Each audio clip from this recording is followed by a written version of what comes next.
Agano la Kale linalotokana na Biblia, upande wake ule wa mwanzo kutoka Ayubu na Methali.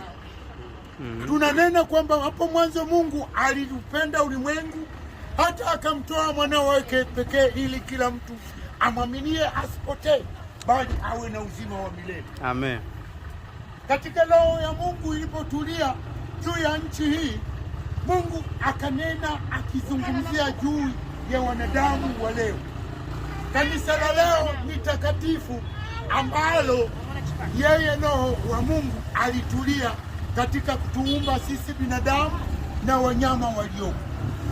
Amen. Mungu alinena akisema kwamba mimi ni Bwana Mungu wao, ninawapatiliza wana maovu ya baba zao hata kizazi cha 3 na cha 4 cha nchi, nami nitawaletea maelfu wanipendao na kuzishika amri.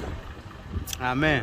Yale ni maneno ya Mungu yanayoweza yakamfariji mtu, kwa sababu sisi ni ondoleo la dhambi, kufufuliwa kwa wafu na uzima wa milele, kwamba tunatamani sana kurudi kwa Mungu aliko juu mbinguni.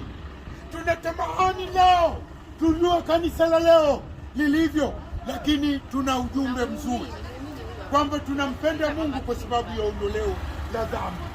Mimi ni mwenye dhambi hakika, lakini bado wapo watu wanaompenda Mungu kuliko mimi.